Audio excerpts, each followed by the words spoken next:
This illustration deals with load grounding connections in accordance with NEC 250.24A5.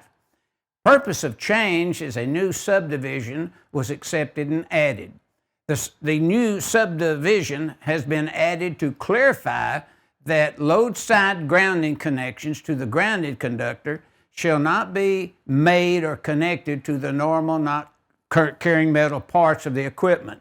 The equipment grounding conductors should be connected to ground on the load side of the service disconnecting means, except as Article 250 and Section 250.24 permits, if there's another arrangement of requirements there, and has been reorganized. And what we're saying here is Article 250 and 250.24 has been reorganized and restructured in the hope that it's more usable and clarifies its meaning for the user of the NEC.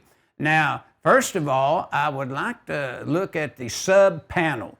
Now, I call it a sub-panel as most people in our industry does. We have a main ahead of it in the service equipment, and it's that main is protecting those conductors in that sub-panel. Then notice we isolate in accordance with 408.40, so you see the neutral bar is isolated, but the equipment bar is connected to ground, and we have redundant grounding maybe. We have EMT, and we're pulling an equipment ground in, which most all designers do today. They say if there's any kind of a problem with equipment grounding, let's just make sure that we have two paths going back so that we can clear a fault if a problem occurred, loose connections or something of that nature. And then notice that as a rule now, rule of thumb, 90% of a fault will travel back over your metal conduit, so you want to make sure you have good connections, good tight couplings, good tight connectors, and about 10% would flow back over your equipment ground. However, if you should develop a loose connection, a restriction that would restrict the flow of current, then your equipment ground would pick up more than 10%. For example, say that you were only picking up 70% of a fault current situation on the EMT, then your equipment ground would pick up the other 30%, etc. So kind of keep that in mind, that you want to make sure the couplings and the connectors are tight. Now, we would design the calculation of the conductors with the feeder conductors in the raceway by 215.2A1A. That's the 125% rule. And then you'd look at the temperature surrounding the conduit, and if you didn't exceed 86 degrees Fahrenheit from point to point, then you wouldn't have any correction factors involved.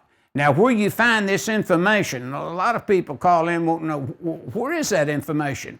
Just go to your table 310.16, review the information at the top of the table, and it will tell you you're allowed 3 current carrying conductors in a raceway, adjustment factors, and you're allowed 86 degrees Fahrenheit from point to point as the rule.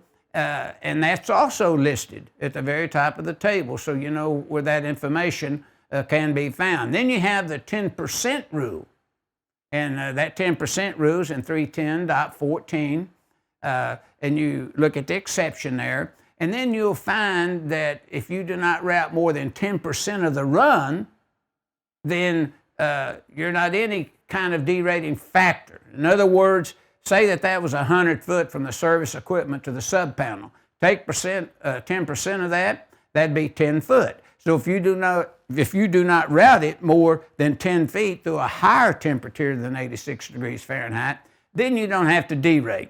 But look at those sections, 310.14 and your table 310.16, and that's where you would find the rules for that. And then naturally we could go into more detail on that, but this is more of a code change, but I feel like those rules and regulations are important for you to look at. Now, I would like to look at the circle that kind of encircles the conduit, and notice it says feeder panel, supply label for panel where the power originates, in other words. has to be identified on the panel. So looking at your service equipment, then notice the overcurrent device, the arrow pointing to it. Then that's a feeder overcurrent device protecting the conductors. And notice 215.3 would tell you how to design that. And the conductors have to come along at 125% calculation for continuous load to derate the loading of the breaker 80%. And then you notice everything in the panel board, the breakers is marked MD1, so you'd go to the sub panel and mark it MD1. And then where these runs are a long distance, then the maintenance electrician or whoever would not have to go overcurrent device searching for that feeder. It's marked there. They know where to go. So that's the most important thing. Now, the next thing I would like to look at with you would be the notes. And note 1 says the grounded conductor shall not be connected normally to the non-current metal parts of electrical enclosures, and that's outlined in 250.24A as an ample 5, 250.30 for grounding separately derived systems, and 250.32 of the NEC. 3 sections review very carefully when you're dealing with grounding the metal of enclosures. Now, the second note's up at the top of the illustration, and it says review the informational note to 250.24A and for a similar requirement pertaining to separately derived systems and separate buildings or structures. And then, of course, the final note 3 is right below the feeder conductors, and it talks about grounding and bonding supply side disconnects. And we would want to review 250.24 and 250.25. And then notice pages 2 through 60 and 2 through 71 show some, or shouldn't show, but describe some more important information there that you could review on that. So that's kind of what took place here. And we're talking about load side grounding connection. You say, well, I want to know more about that.